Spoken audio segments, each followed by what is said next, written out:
Hello dear friends, आप सब कैसे हो।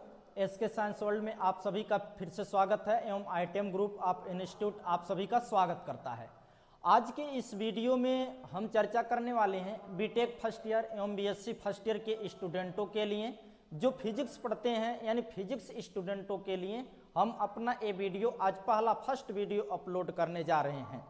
तो डियर फ्रेंड्स, जो हमारा टॉपिक्स होगा या जो यूनिट्स होगा, पहला यूनिट से हम स्टडी कराएंगे कि हमारी पहली यूनिट कौन है। तो फर्स्ट यूनिट में हम आप लोगों को बताएंगे कि इस यूनिट में क्या क्या पढ़ना होता है। पहले यूनिट में हमें Lorentz transformation, Galilean transformation, Michelson Morley experiment, time dilation, Einstein mass energy relation, इसके बारे में पूरी स्टडी करनी होती है, जिसमें हम शुरुआती चैप्टर यानी शुरुआती टॉपिक की बात करूंगा कि प्रारंभिक टॉपिक जो होगी हमारा फ्रेम ऑफ रेफरेंस यानी कोऑर्डिनेट सिस्टम की बात करेंगे कि हमारा कोऑर्डिनेट सिस्टम क्या होता है। देखो, कोऑर्डिनेट का मतलब होता है निर्देशांक, यानी निर्देशांक के बारे में बात करेंगे कि निर्देशांक बिंदु क्या होते हैं, निर्देशांक बिंदु कितने टाइप से पढ़े जाते हैं और निर्देशांक बिंदु से क्या क्या प्राप्त होता है। तो हम पहले इसी टॉपिक पे चर्चा करेंगे, दी कोऑर्डिनेट सिस्टम, यानी यूनिट फर्स्ट की बात कर रहा हूं। Coordinate system, coordinate system, coordinate system. ध्यान से देखिएगा बाबू, सभी लोग इस वीडियो को स्किप मत करिएगा कि कोऑर्डिनेट सिस्टम कितने टाइप से होते हैं। पहले समझिए, the coordinate system are 3 types, यानी हम लोग इसको स्टडी करते चल रहे हैं। The coordinate system are 3 types. पहला से पहला होगा cartesian coordinate system, cartesian coordinate system, coordinate system. और दूसरा जो टॉपिक होगा, दूसरा हम लोगों का cylindrical coordinate system, cylindrical coordinate system.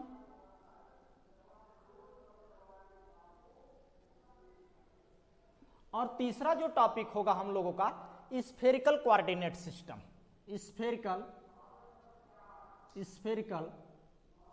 Coordinate system, coordinate system. Dear friends, ये वीडियो थोड़ा लंबा होगा, लेकिन इसके बारे में पूरा स्किप मत करिएगा। आप लोगों को मैं पूर्ण रूप से समझाने का प्रयास करूंगा। आपसे कोई पूछे कि कार्टेशियन कोऑर्डिनेट सिस्टम क्या होता है सर, और सिलेंड्रिकल कोऑर्डिनेट सिस्टम क्या होता है सर, स्फेरिकल कोऑर्डिनेट सिस्टम क्या होता है, या कोई पूछ दे कि कोऑर्डिनेट सिस्टम कहते किसे हैं, तो आप कहिएगा कि कोऑर्डिनेट सिस्टम एक ऐसा यंत्र होता है, एक ऐसा सिस्टम होता है जिसकी सहायता से हम ज्ञात कर सकते हैं कि एनी वन पार्टिकल की any one body rest state में है और मोशनल स्टेट में है। यानी कोऑर्डिनेट सिस्टम वह सिस्टम होती है किसी बॉडी की पोजीशन को व्यक्त करता है। कोई बॉडी है, उस बॉडी को पोजीशन को व्यक्त करता है कि ये बॉडी रेस्ट स्टेट पर है कि मोशनल स्टेट पर है। ये इसको हम क्या कहते हैं, कोऑर्डिनेट सिस्टम। अब कोऑर्डिनेट सिस्टम कितने टाइप से मैंने बोला, 3 टाइप से बोला। एक कार्टेशियन कोऑर्डिनेट सिस्टम, और एक सिलेंड्रिकल कोऑर्डिनेट सिस्टम, और तीसरा जो है हम लोग का स्फेरिकल कोऑर्डिनेट सिस्टम। अब ध्यान से देखिएगा कि कार्टेशियन कोऑर्डिनेट सिस्टम, ये तीनों जो कोऑर्डिनेट सिस्टम है ये ऑलरेडी मैथमेटिक्स में उपयोग होते हैं। अब इन्हीं कोऑर्डिनेट सिस्टम से हम ज्यादा समय न लेते हुए हमको यूनिट समाप्त करनी है, नहीं तो हम ये मैथमेटिक्स के बारे में पूरा तीनों टॉपिक पढ़ाते हैं। इन कोऑर्डिनेट सिस्टम से हमारा क्या निकलता है, फ्रेम ऑफ रेफरेंस निकलता है। कोई पूछे कि कोऑर्डिनेट सिस्टम यानी फ्रेम ऑफ रेफरेंस का उत्सर्जन कहां से होता है, तो आप लोग कहिएगा कोऑर्डिनेट सिस्टम से होता है। यानी कोऑर्डिनेट सिस्टम क्या कहलाता है, कोऑर्डिनेट सिस्टम ऐसे मान लीजिए कि बाप है और उसका जो बेटा है फ्रेम ऑफ रेफरेंस है। तो फ्रेम ऑफ रेफरेंस यानी कोऑर्डिनेट सिस्टम से हमारा क्या प्राप्त होता है, फ्रेम ऑफ रेफरेंस प्राप्त होता है। रेफरेंस याद रख के रहिएगा, फ्रेम ऑफ रेफरेंस प्राप्त होता है। अब फ्रेम ऑफ रेफरेंस का मतलब निर्देशांक, फ्रेम ऑफ रेफरेंस का मतलब होता है निर्देशांक पॉइंट या निर्देशांक बिंदु। अब फ्रेम ऑफ रेफरेंस कितने टाइप्स के होते हैं, यानी कोऑर्डिनेट सिस्टम से जो फ्रेम ऑफ रेफरेंस प्राप्त होता है ये कितने टाइप्स के होते हैं, तो कहिएगा 2 टाइप्स के होते हैं। पहला बताइएगा inertial frame of reference, frame of reference, reference. और दूसरा बताइएगा non inertial, non inertial frame of reference, frame of reference.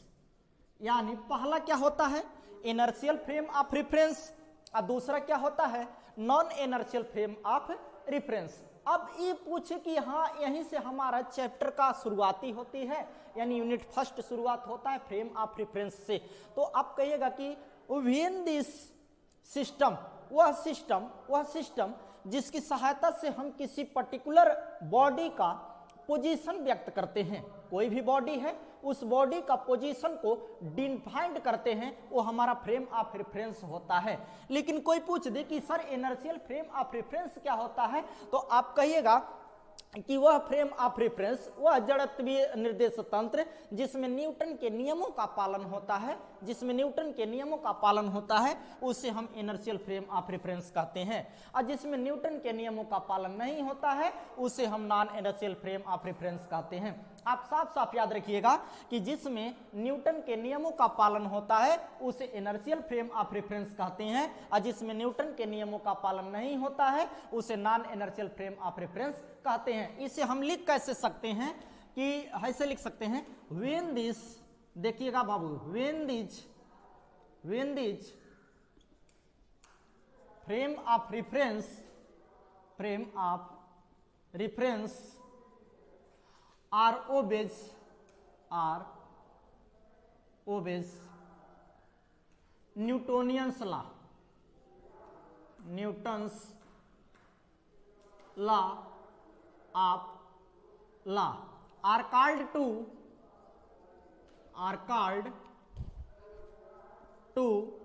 inertial frame of reference.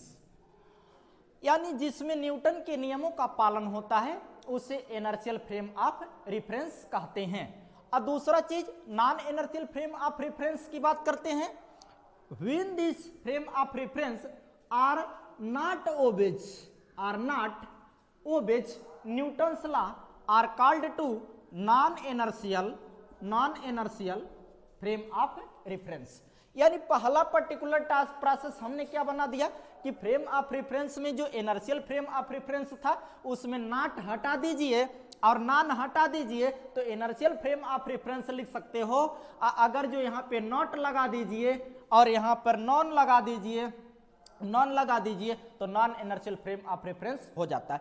अब हम समझते हैं कि sir inertial frame of reference परिभाषा के अनुसार तो समझा दिया, लेकिन उसके अतिरिक्त अब हम डेफिनेशन इसको समझेंगे कैसे। देखिए इसको समझते ऐसे हैं, फ्रेम ऑफ रेफरेंस में कितने पॉइंट्स होते हैं, क्या क्या होता है, इसके बारे में पूरी स्टडी हम करेंगे।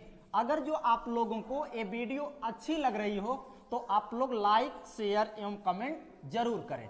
तो देखिए डियर फ्रेंड्स, हम बनाते हैं फ्रेम ऑफ रेफरेंस, कितने टाइप्स के फ्रेम ऑफ रेफरेंस होंगे।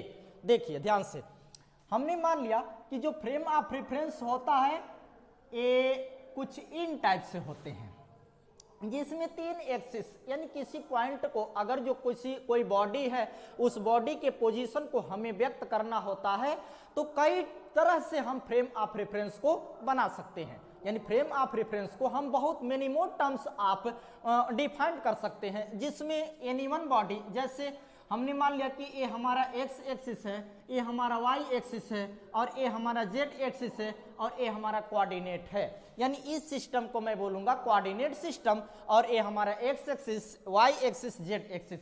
अब आपसे कोई पूछे कि सर यहाँ पर एक चिड़िया बैठी हुई है, चिड़िया का मास क्या है, एम है। ऐसे सपोज दैट कोई क्वेश्चन कर दे कि चिड़िया का मास क्या है, एम है। अब इसका पोजीशन ऐसे पूछ दे कि एक्स एक्सिस से ये 3 यूनिट पर है और वाई एक्सिस से ये 2 यूनिट पर है, तो चिड़िया कहां पर बैठी है, इसका कोऑर्डिनेट सिस्टम क्या होगा। तो आप साधारण तौर पे आप बना सकते हो कि एक्स एक्सिस पे मैं 3 यूनिट गया, ऐसे ऊपर की तरफ 3 यूनिट गया और वाई एक्सिस से कितने यूनिट पर आया, 2 2 यूनिट पर आया तो यहाँ का कोऑर्डिनेट सिस्टम कितना बना, 3 और 2 और 3। तो आप साधारण भाषा में बता सकते हो कि यहाँ का जो कोऑर्डिनेट, यहाँ जो चिड़िया बैठी हुई है जिसका द्रव्यमान m है, इसका जो कोऑर्डिनेट सिस्टम होगा वो ऑलरेडी 2 और 3 की होगी, इसका जो पोजीशन होगा 2 और 3 का होगा।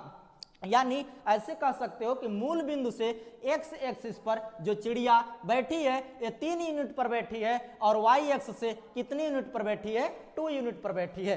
बट अब ये चिड़िया मोशनल है, कितनी वेलोसिटी से मोशनल है कि इसका पोजीशन क्या होगा, इसके बारे में बात करते हैं। अगर जो इस चिड़िया के 2 कंडीशन व्यक्त किए जाते हैं कि चिड़िया अगर जो रेस्ट पोजीशन पर है, रेस्ट पोजीशन पर है तो इसका जो एसिलरेशन होता है, यहाँ ध्यान दीजिएगा, एसिलरेशन होता है, एसिलरेशन ये कितना होगा बाबू, a = 0 होती है। लेकिन अगर जो कहीं पर चिड़िया यूनिफॉर्म वेलोसिटी से मोशन करती है, यूनिफॉर्म वेलोसिटी से मोशन करती है, वेलोसिटी से मोशन करती है, तो तब भी उसका जो एसिलरेशन होता है, याद रखे रहिएगा, एसिलरेशन होता है, एसिलरेशन ए भी 0 होता है। यानी ए की वैल्यू 2 बार 0 होते हैं।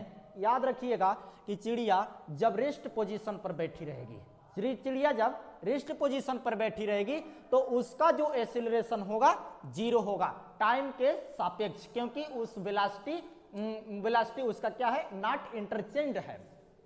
लेकिन अगर जो यूनिफॉर्म वेलोसिटी से मोशन कर रही हो, यूनिफॉर्म वेलोसिटी का मतलब एक समान चाल से चल रही हो, जैसे 50 के स्पीड से उड़ रही है, 50 km प्रति हावर्स के स्पीड से उड़ रही है, तो 50 km प्रति हावर्स की दर से वो ऑलरेडी उड़ती रहे तो उस वेलोसिटी को क्या कहेंगे, यूनिफॉर्म वेलोसिटी। सपोज दैट एक ट्रेन है, एक ट्रेन मोशनल हो रही है 50 km प्रति हावर्स की दर से, तो 50 km पर वो निरंतर चलती रहे तो उस वेलोसिटी को क्या कहेंगे, यूनिफॉर्म वेलोसिटी कहते हैं। बट ये यूनिफॉर्म वेलोसिटी जब होती है तो उसको हम लोग साधारण तौर पे हिंदी भाषा में कहते हैं कि यूनिफॉर्म का मतलब होता है, यूनिफॉर्म वेलोसिटी का जो पूर्ण अर्थ होता है एक समान चाल होती है, एक समान चाल में कभी भी त्वरण चेंजिंग नहीं करता है, यानी त्वरण की वैल्यू जो होती है वो ऑलरेडी 0 होती है।